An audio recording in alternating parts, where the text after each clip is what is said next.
Good late morning, everyone. Welcome to the Trade Devils channel. It's almost noon here in the great city of New York, and it's Quan this time coming with the bull update for this week. My partner Sam's traveling, so I'll be providing the bull update as well as the bear update for our weekly bull-bear deep dive on Bitcoin. And then I'll also, of course, be doing the member-exclusive weekly video where we cover various topics, typically more of a trading strategy, trading setup focused video. But this week it's going to be pure TA. I'll be covering the very important topic of momentum. And the reason why is because if you've been following Bitcoin for the past month or so, maybe not that long, past few weeks, it's been a case study of upward and then downward momentum. The move has been very aggressive from the 5.8K low that we put in a few weeks ago to a $3,000 gain in almost record time, at least for this correction. And then, unfortunately, we retraced almost all of it since then, and an even more aggressive, sharper move downwards. And as any experienced technical analyst will tell you, or Elliotician, when you're analyzing straight shots up or down that are almost parabolic, just very aggressive, it's really difficult to find your place in that move, especially if you use Elliott wave theory. How do you count something like that? Typically, the more experienced Ellioticians will use retracements to find their place in a wave count. They allow for segmentation of the wave, allow you to compare the actionary waves both in length and time, as well as slope, as well as the reactionary waves relative to each other, to look for things like alternation and retracement levels and such. But when you've got a straight shot up or down and 2, 3, 6 or lighter retracements at the highest degree, boy, that is, in my opinion, the hardest type of waves to count. And so typically what I do is I lean on geometry tools to help me identify where we might be, but also momentum indicators and momentum strategies. So that'll be the topic for the member video. I want to remind everyone that if you're not a member, you have a great opportunity to be so for free by entering our contest. Here's our Twitter page, and you can click on this link here to enter our contest. We'll be giving away 3 prizes, for which number 1 prize will be a full year for free of Trade Devils. I also want to remind everyone that we're very proud to have announced the official Trade Devils belt system. It's basically our way to organize all the material and the progression that we want to take our students in from whatever level you start with to expert and very profitable trader. And as you can see here, it's a very simple belt system that we've patterned after Brazilian Jiu-Jitsu. It's just 5 belts. So each progression in the belt system is very pronounced in terms of skill sets. And the goal here is to teach all the TA you need to know by purple. By blue, you should be a very competent Elliotician at a minimum, as well as very familiar with Fibonacci and the various flavors of Fibonacci that we use at Trade Devils, namely algo targets, retracement analysis, extensions, projections, things like that, as well as a lot of geometry tools that we use, Pitchfork, channels, etc. By the time you're purple, you will have submitted and verified a track record that is no longer losing money with live trades. By the time you're brown, you should be consistently profitable pretty much in any market for any asset class. And by the time you're black, you should be so good with both trading and technical analysis that you're able to teach it and even join the senseis and grandmasters of Trade Devils to help us fine-tune and even progress our style of TA. So blacks will be comp for life and will be a core part of our platform. Before I start marking up the chart too much, I wanted to just give a quick little spiel on diagonal triangles. They're motive sequences, one of only 2 in Elliott wave theory, the other of course being an impulse. And they must be of one of 2 forms, either an expanding diagonal triangle or a contracting diagonal triangle.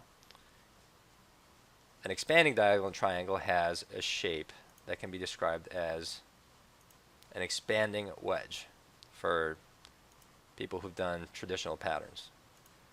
So it looks like this. So when you connect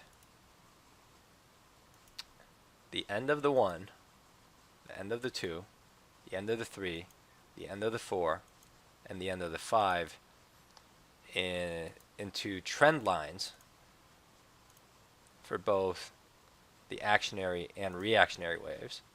The trend line that connects the actionary waves, i.e. the 1 and the 3, the 5 is accepted because the 5 often overshoots or undershoots that trend line, so you don't draw the trend line to the 5. And of course the trend line for the 2 and the 4 connecting the endpoints, you should get a wedge shape. And the 1 in an expanding diagonal triangle should be the shortest wave, the 3 the medium, and the 5 must be greater than the 3. Those are hard rules. These are not guidelines. So if you're looking at something that's other than that, then it's not a diagonal triangle that's expanding. Now in a contracting variety diag, you've got the opposite. The 1's the largest wave, the 3's the medium wave, and the 5 is the shortest wave. You basically draw the wedges exactly the same way. You connect the endpoints of the actionary waves, the 1 and the 3. 5 sometimes falls on the trend line, but often undershoots it or overshoots it. Now in the contracting diagonal triangle, you can actually have a failure at the 5. You can have a 5 that ends like that doesn't quite reach the price extreme of the 3. That's a valid contracting Elliott wave diagonal triangle. In an expanding triangle, you cannot fail. This 5 can't go even to the level of the 3. It's got to go a penny above, 1 tick above, okay? Or it can certainly go way above too and break this trend line. That's often happens in what's called an overthrow. You can even have an underthrow. You just can't have not clearing a new price extreme relative to the 3. As I said, for contracting a diagonal triangle, you can have that. More often, though, you have either an undershot like this of the trend line, or you overshoot it, overthrow it. So, because of that, this potential diagonal triangle, where you connect the 1 and the 3, and should get a wedge shape. Sorry, connect the 2 and the 4. What am I doing? Endpoints of the 2 and the 4, and you connect endpoints of the 1 and the 3. Lots of different places where this can end, in other words, right? Because maybe it's over now. If it's a triple zigzag or even a double zigzag, well, it could be over. The diagonal triangle must have every single wave of a 3-3-3-3 variety triangle. So 3 waves, 3 waves, 3 waves, 3 waves, 3 waves. That's the only valid wave structure for an ending diagonal. You can have a 5-3-5-3-5 impulse, zigzag, impulse, zigzag, impulse pattern in the leading diagonal position. Certainly can have that. But you can't have that same 5-3-5-3-5 pattern or any other pattern than a 3-3-3-3-3 structure in the ending diagonal. Okay, so if we're going to analyze this, we must look at these waves each as being zigzag family patterns. Now you can have multi-zigzags in each of these waves. You can have an ending diag that has a triple zigzag for each wave. As improbable as that is, it's technically valid. You just can't have something that's got an impulse, a zigzag, a zigzag, a zigzag, and an impulse or something like that, or you know, each actionary wave all being impulses. That can only happen here in a leading position. So we're going to do some analysis as to where this is likely to end. I have it putting a new bottom in to end the correction. But I want to say that it is entirely possible that if this is an ending diagonal that we don't reach a new price low. Another important feature for identifying diagonal triangles is that they tend to have waves that are related to each other by a common ratio. Now, you don't have to nail the ratio to the tick, and sometimes you can have a pattern that looks expanding or contracting where the ratios aren't so close. But generally speaking, the waves, the actionary waves, relate to each other by some type of Fibonacci sequence wave ratio, and then the reactionary waves, the 2 and the 4, also do that. And in the most ideal scenario, you have that ratio being 618 for a contracting triangle, a diagonal triangle, and a 1618 for an expanding diagonal triangle. Sorry, I don't know what I was doing touching this one. I meant to show it here.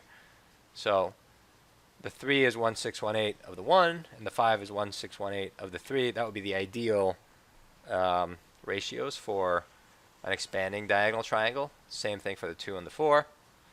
And for a contracting one, the idealized ratios are that the 3 is 618 of the 1, and the 5 is 618 of the 3, and same for the 4 relative to the 2. You don't have to have a Fibonacci number as the ratio. You can have, quite honestly, any number. It's more important that the ratios be consistent across the actionary waves and the reactionary waves than that they be some specific number like a 618. But when you get that, or you get something pretty close to that, you can gain even more confidence that you're counting a diag triangle. So let's look at this sequence here. If we're going to count this as some kind of motive sequence, in my opinion, it's forced to be a diag because of all the overlap. I just don't see a credible impulse count here. I mean, 1, 2, 3, 4, and then all this to 5 maybe, but this 1, 2, just the ratios don't, they're so improbable that I don't really believe in that count. I think the only way this is motive and not corrective is if it's a diag, right? So we would have to, let me try to zoom in here, maybe to the 1 hour,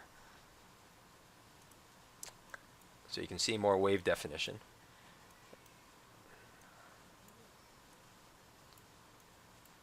Gotta go way back to, where are we? Here. It's been a while since we've been here, so got lost there for a second. Okay, so the way I would count this is, well, we have the option of having a 5-wave move down in the 1, but if that's true, then every other actionary wave must also be 5-wave. You can't have a combination of 5s and 3s like some people say. That's not, you can't.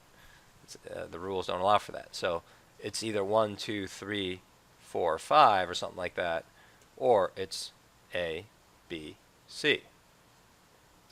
Now, when I'm trying to figure out which one it is, I look at all 3 waves at the same time, because whatever choice you make for this wave, you got to make for these waves, right? So if this is 1, 2, 3, 4, 5, okay, well, let's actually label it.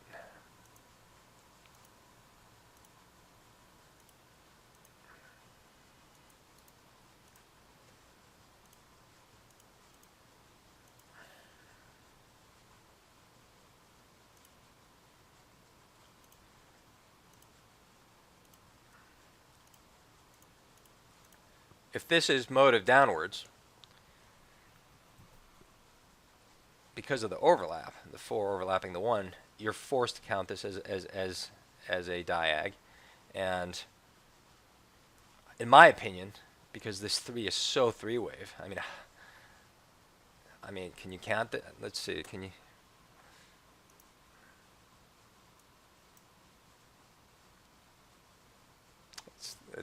I mean, I guess it's technically possible it's a 1, 2, because these prices are the same. This might be off by like a penny or so, but to me, that wave shape is so inconsistent with the rest of this. If this is an impulse, this being a 1, 2, and then 3, 4, 5, I guess this potentially could be a triangle. But it's just so small that to me that's not, I think if that's 1, 2, then this is 3, 4, and this is 5, and this is the A, this is B, and this is C. That to me is just a much cleaner, higher probability count. And because of this shape and the slopes here being, if you channel this, the slopes being so different, and obviously so. Okay, it's hard for me to count this as anything but three-wave.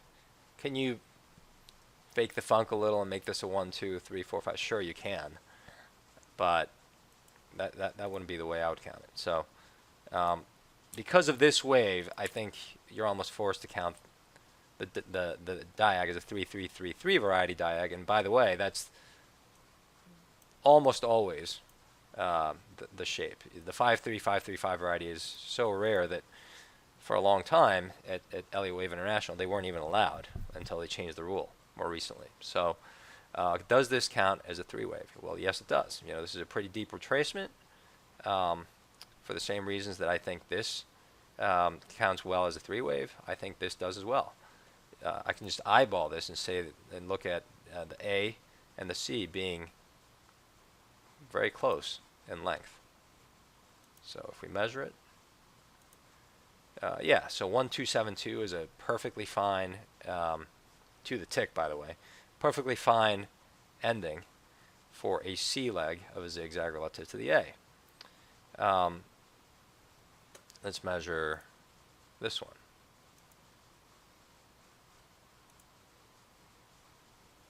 Oh, look at that, 1272 again. Things are starting to get very, very interesting. When you start seeing this kind of consistency, this fractal pattern in anything, not just Elliott Wave, but just in any kind of TA, it's not coincidence, guys. This is it. Very, very interesting. This just became really interesting. And then obviously this one, the C leg is going to be substantially longer.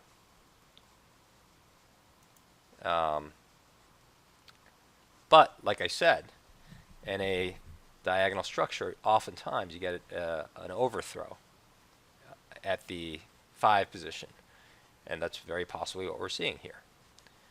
So the fact that the 1 and the 3 are basically mirror images of each other from a wavelength perspective and shape, and that the 5 has a short one, or a short A, but then a much longer C at very high volume, that doesn't bother me one bit. In fact, this to me potentially is quite interesting as a diagonal. Now, what about the wave ratios relative to each other? Well, they must be, 1 must be the greatest, 3 must be shorter, and 5 must be shorter than the 3. And what we're looking for is, are there consistencies in wave ratios? So whether it's 618 or 786 or even 886 or 1618, whatever it is, it doesn't even have to be a fib ratio. We're looking for consistency. 1, measured off the 2. Looks like the 3 is somewhere between the 786 and the 100%, right? So what about the 5 relative to the 3? I'm going to get it right to the tick here. Beginning of the 3, end of the 3, end of the 4. Well, what do you know? The 5 ends exactly where the 3 ended relative to the 1. Very, very compelling measurement. I mean, I think this is very credibly a leading diag. Okay. What about the 4 relative to the 2? I will say I'm a little bothered by how little time this 4 has taken up relative to the 2. That doesn't scream consistency to me for obvious reasons. So, like I said, there's no perfect count. The wave shape is so irregular. It's just so much longer. The 2 is so much longer than the 4.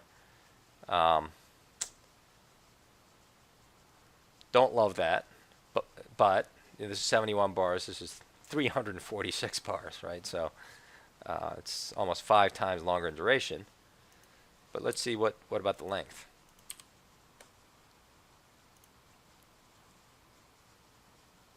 Length of the 2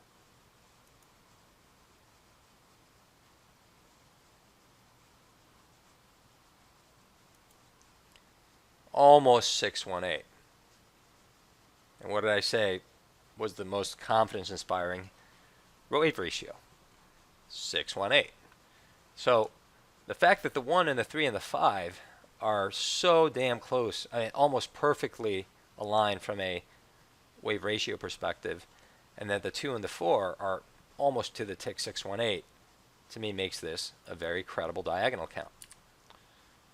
We've measured this X wave many times, or this B wave, so I'm not going to do that again, but it qualifies perfectly as a triangle B, C, in my opinion.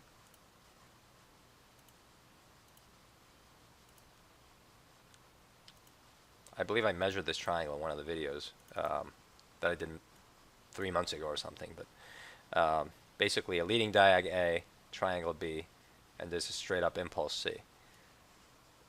So what about this last leg? It looks like you can't fit it all in the 1 hour, so let me move to the 2 hour to do the measurements. And by the way, just I don't have to draw this because it's so obvious, but when you connect the 1 and the 3 in a trend line, and you connect the 2 and the 4 in a trend line, do you get a wedge shape? I mean, absolutely yes you do. And the fact that the 5 overshoots and overthrows the trend line, totally fine. In fact, almost to be expected. More than 50% of the time, or about 50% of the time, it'll undershoot or overshoot the trend line. So that this is perfectly fine. Okay, so this one, we've counted these waves so many times between Sam and myself or the videos. I'm not going to do a count on them, other than to say that it's very comfortably counted as 3-wave moves, despite how ugly they are.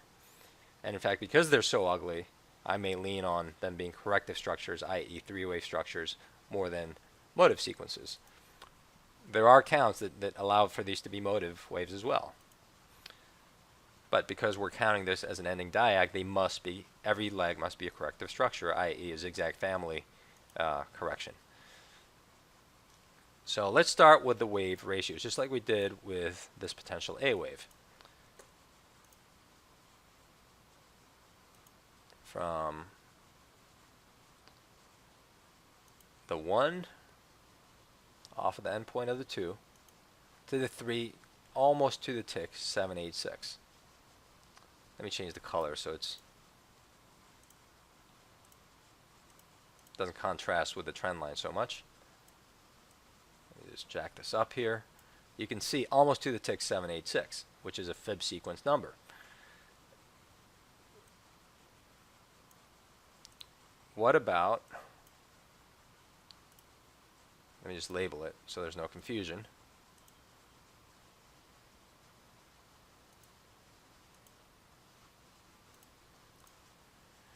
So if that's the ratio that the 5 is going to conform to, it doesn't have to, but very likely would if this is diagonal triangle, where would the 5 end? Well, let's do it. Beginning of the 3, end of the 3,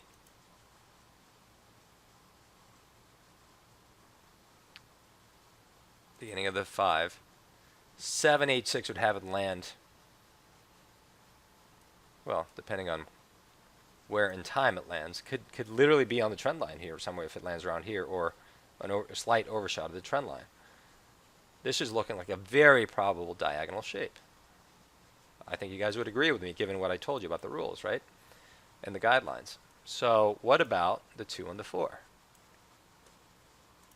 Well, let's see. Length of 2.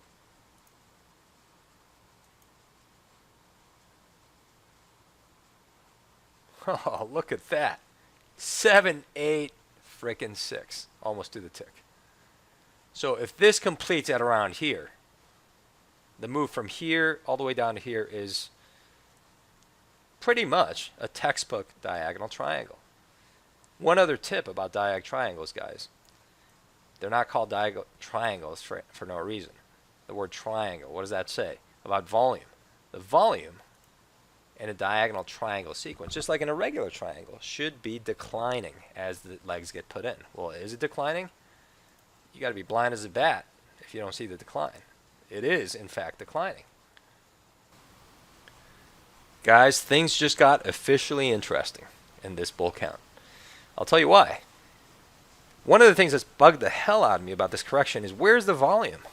If we're going to end the correction soon, where is the volume? I'm not saying the volume's got to be spiking all over the place, but as you near the final leg of a corrective sequence, whether you're an Elliotician or otherwise, especially if you're subscribed to Wyckoff theory, the volume's got to come in to end the correction, the final dump, and then, we got to kick off the impulsive move that'll ensue.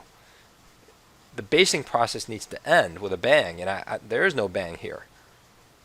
Well, we might just get that bang if this ends here, and this final declining volume with a little bit of acceleration in volume here to put in what might be an overthrow, aggressive move down beyond the trend line to put in the 786 or even below it on high volume to end the correction. That could be one explanation for the volume being so anemic. Well, Elliott wave theory by itself, in my opinion, especially when trying to make these really bold calls, it's just one data point, right? Are there other data points from other types of TA that we could use to figure out whether this is reasonable? I think by now I've convinced you that the diag count is alive and well for both the A and the C wave. I hope I have. Let me just mark it up so that you know what the A and the C, which A and C I'm talking about. So specifically,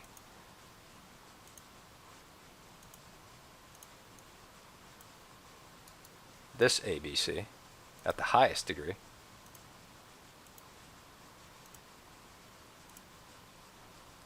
So if this is what's going on, what else can we see that might inform us about where this might end? And if there's confluence with this 5, man, actually I regret taking that last one out because that's an important data point. The measurement of the whoops, wrong tool. Measurement of the 5 relative to the 3. That's I wanted to keep that one on. Let me just get it really on the nose here.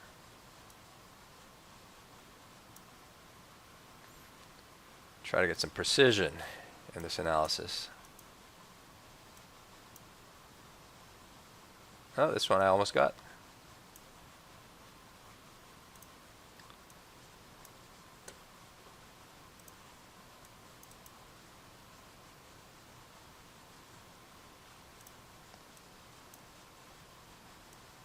Needs to go down a hair.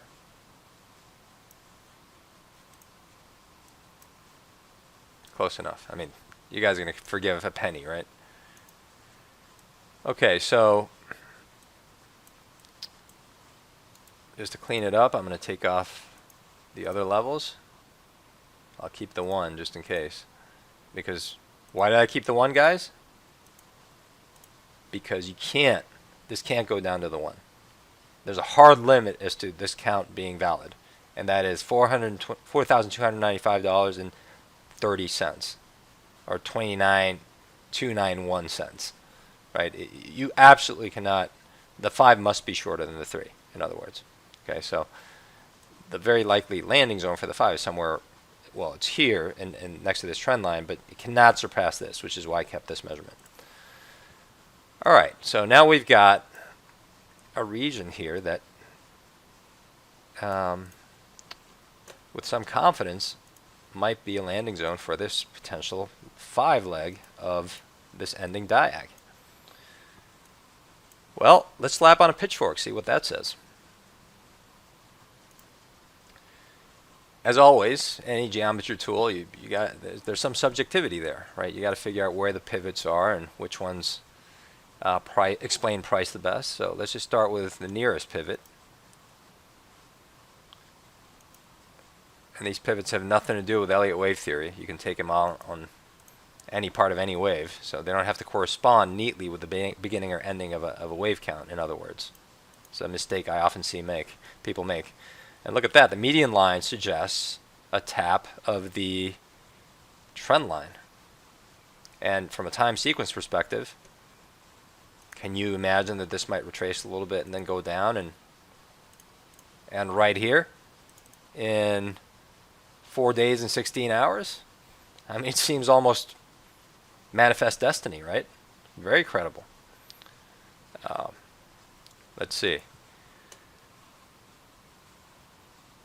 What about a pitchfork from here, this pivot, to this one and this one? Well, that one just misses the mark completely, so I'm going to say it's not relevant, unless you want to do some modified shift or shift version of it. But I always defer to the standard pitchfork. It's the original flavor. That's where Andrew's principles are derived from. All the other attempts, I believe, they're interesting, but I prefer a channel to that, just a standard parallel channel. So, in my opinion, and again, this is my opinion only, standard pitchfork or channel, and then a modification of the pitchfork as third option. Well, what about a channel? What about a channel that contains, this swing low, this swing high?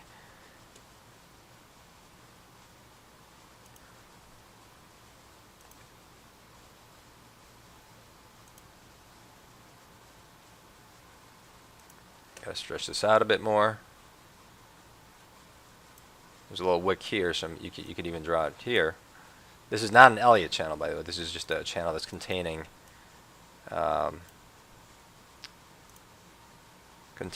price.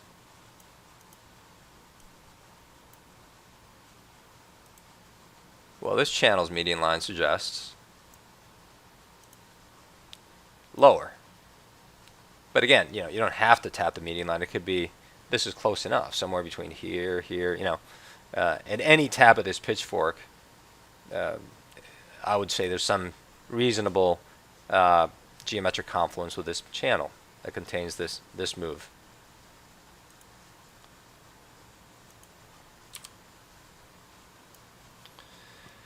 What about a fib channel? Where is that sucker? Here it is. Okay, so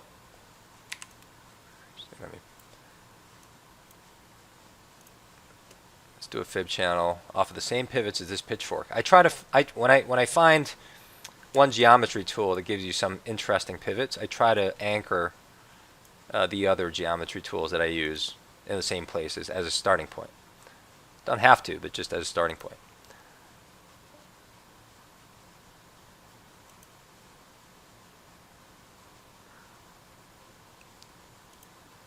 Well, as with any geometry tool, the first question is, how is it looking backwards? Does it explain price well? And I would argue it's almost a roadmap for price. Look at the precision of this damn thing, okay? This 236, 382, reaction. The 50%, reaction. 382 acting as support here, resistance,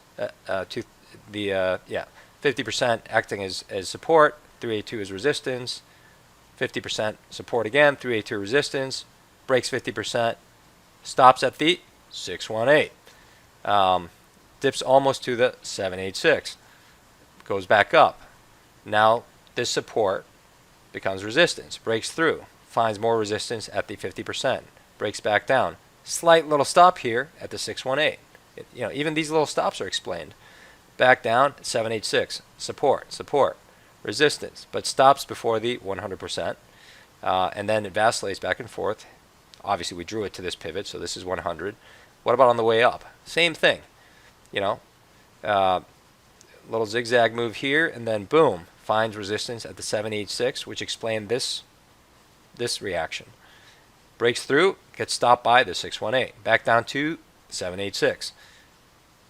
A little bit of a stall here at the 618, breaks through the 50%, cleanly stops at the 382. Then the 236, little pit stop and then ends, right? I mean, I would say that this fib channel explains the moves better than any regular price fib pull. So I'm keeping this as geometrically interesting. What about on the way down after the pivots have been drawn, which is the true test of it, right? Is it predictive of price response? And I would argue it sure is. This move down stops almost at the 236 before it retraces. First pit stop at the 236. Second one at the 382. Third one at the 50%, breaks through, but then finds resistance, and it stops at the 618. That's where it's stalled right now, right? The 786 is confluent with the end of this trend line for this diag that we drew. Let me just get this time marker out of here so you can see it more clearly. Look at that. Pretty interesting. And then if it breaks through the 786, well, the 100% is confluent with the Pitchfork trend line here, right around the time where this kind of gets invalidated, the 100%. So, anywhere around here would seem still very likely that this is a diagonal structure. But because this overshoots that level, if we're going to use this fib channel as a predictive tool, then it's more likely that this zone here is interesting. This little area right here, where the pitchfork meets, the trend line meets the fib pull for the fib channel. What about, do I want to mark up the chart, make it uglier? I guess for the sake of geometry, let's do it. What about a Gann square? Well, since this move is still in progress, this is my methodology. You can take it or leave it, but this is what I do. I look for the last completed move to try to anchor my my Gann square to calibrate the chart, in other words, because Gann 45 degrees is very important. So you got to find a move that the geometry of the Gann square explains the move well in the context of a 45 degree angle and all the other ensuing shapes contained in the square. So I use the Gann square fixed. Let's draw this. Now this move, I know it's very crowded here, guys. Sorry, but there's a point to all this, so bear with me for 1 second. I'm going to try to color code it in such a way that at least you can follow the latest thing I'm doing. So this move right here is 45 degrees, right? Does this Gann 45 degree angle, if I place the Gann square here, does this explain this move?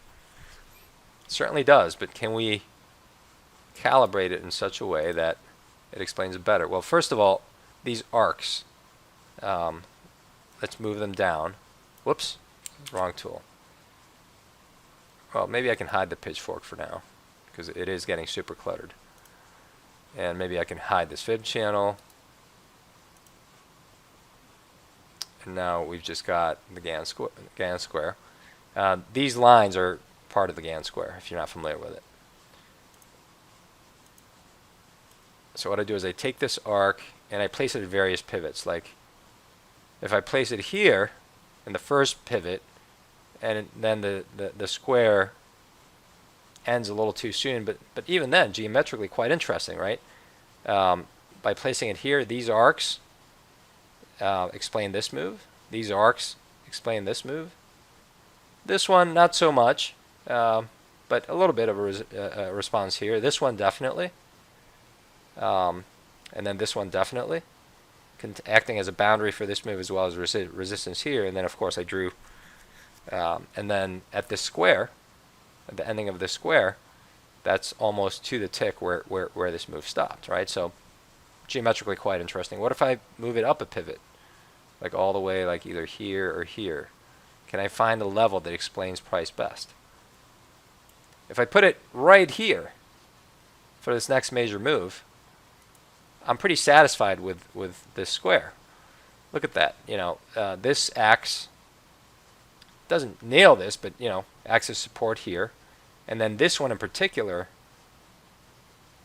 channels this entire move.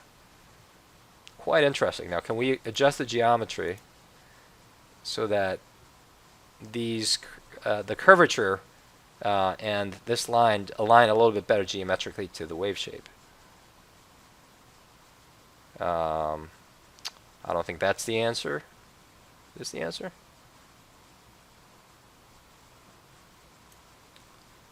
Maybe. Let's see. Let's move this right to the tick.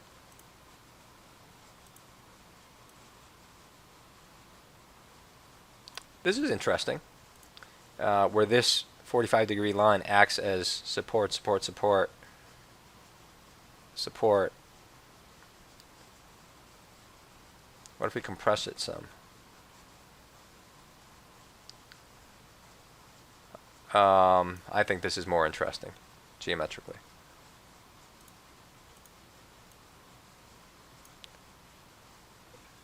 It captures this move better.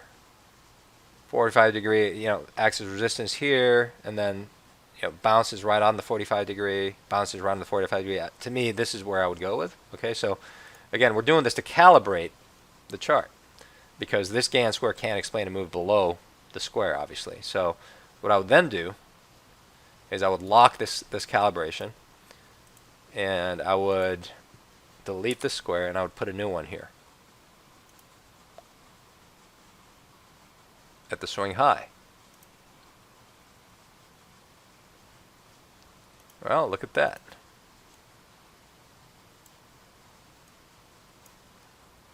And I would put this here, the first major pivot, this arc. And am I satisfied with this? It looks pretty good, right? Since I've locked it, I can scale in and out and not adjust the geometry. If I put this, well, these arcs don't, actually, yeah, pretty good. So if I put it to the first major pivot of this arc, first of all, the 45-degree line and is the one by one trend line in this Gann square. This is 2 by 1, 3 by 1, etc. So this one, the 2 by 1 and the 1 by 1 and the 2 by 1 contain this entire move here after some initial sideways fuckery to begin the move, the consolidation. And that's to be expected given the aggressiveness of this move. Remember, this is a 3K move. Right? It's a massive move. So this consolidation to begin this motive sequence is totally to be expected.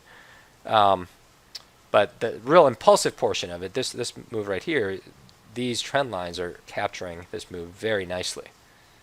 And it's bouncing right here, bouncing again, bounced here, right? So I'm pretty pleased with this geometry.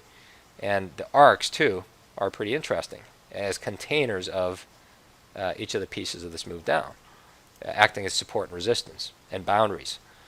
So where does this Gann square suggest this move might end? Well, potentially here, although given the volume, the steepness of the slope, and other non-Gann considerations, I think that's highly unlikely. What about here? Very possible. Confluent with this trend line, this little area that we marked as interesting. Let me unhide some of these tools that I hid before.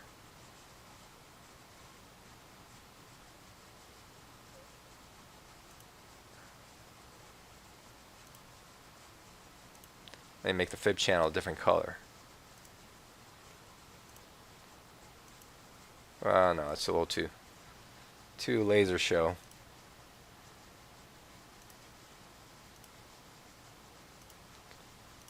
I like my pastels. All right, so it's still a laser show from hell, guys. I'm sorry, but I need this to illustrate the confluence and geometry around this little hot box here.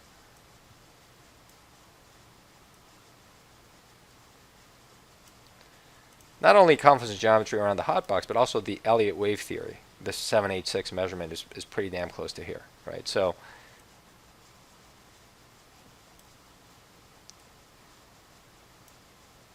now you would have to count this as some multi-zigzag combination, which is absolutely allowed for in a diagonal triangle.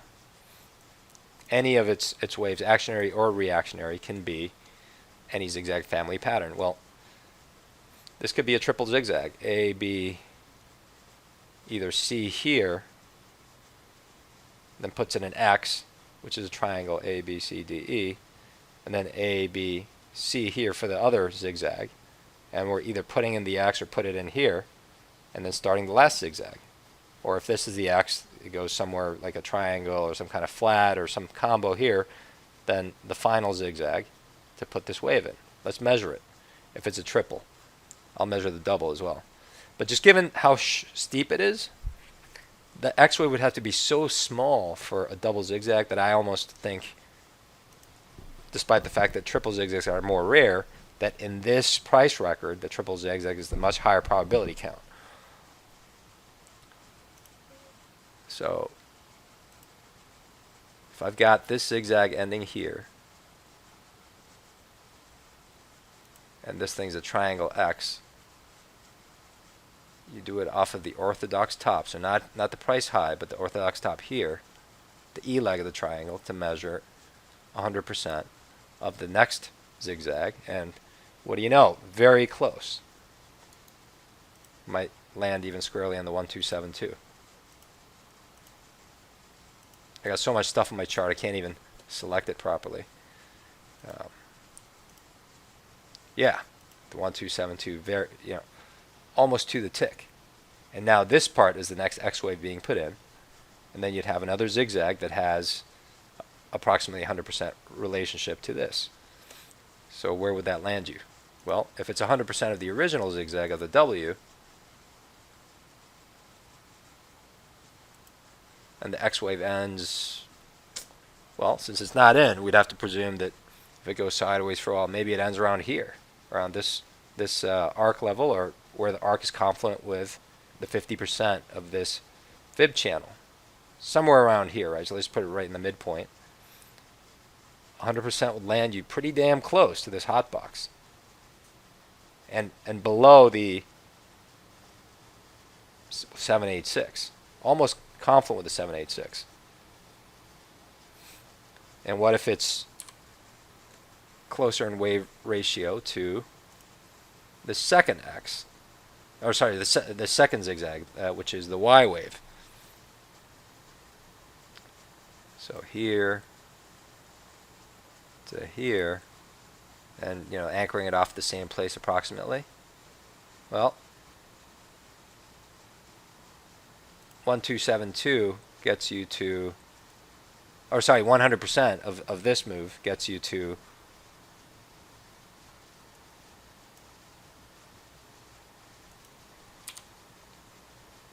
past the 786. This is the ratio of this potential 5 to the 3, to this 3, but well below the 100%.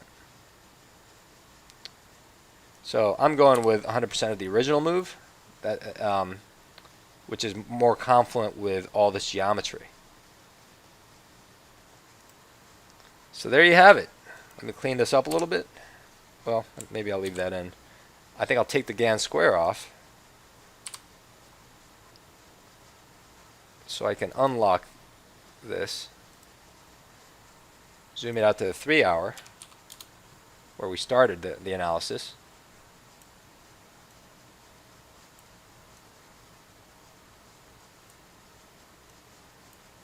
And just take a big picture look to see if it makes sense.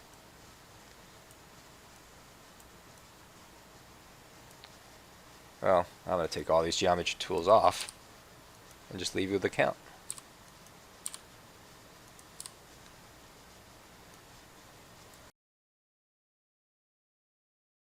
And how could I forget? Any trade devils analysis wouldn't be complete without it, so let's slap on an algo target.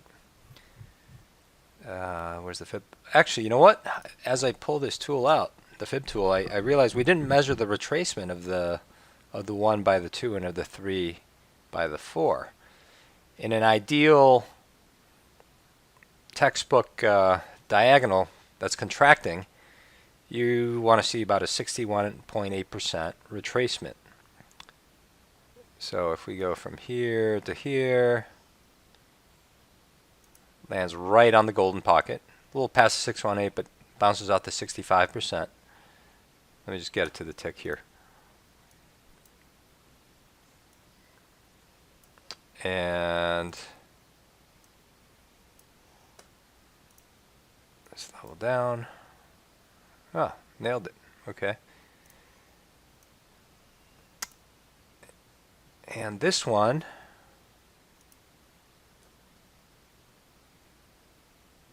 from here to bottom of the 3 would be right here. And same exact level, guys. Past the 61%. Bounces right off the 65% right here. See that?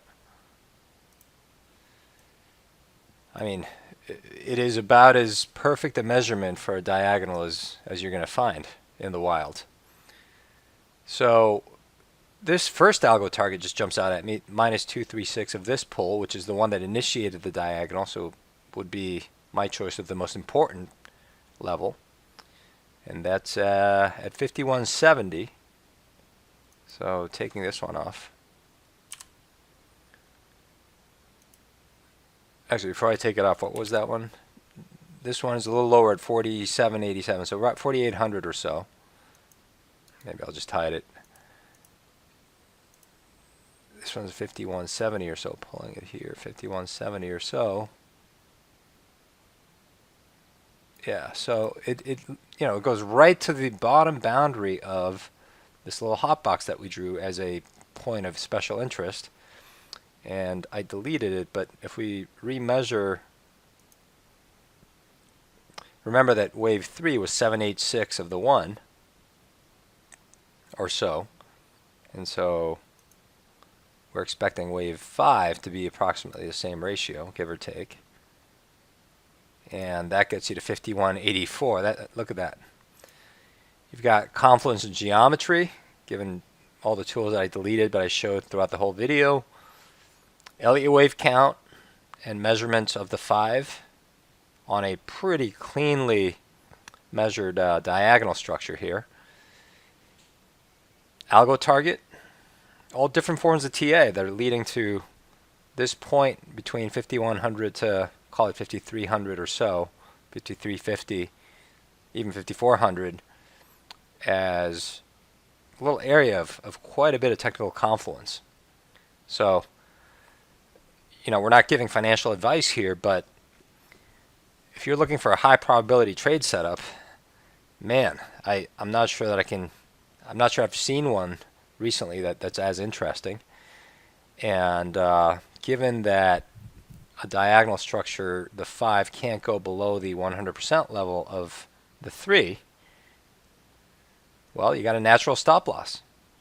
Now it's a deep one, obviously, 4,300, so you can't go crazy with leverage here unless you're looking to, potentially get back in after getting stopped out if it keeps going down. But I would say that's a pretty cherry long opportunity right there. So do with that information what you will, and I'll see you on Sunday with the bear update.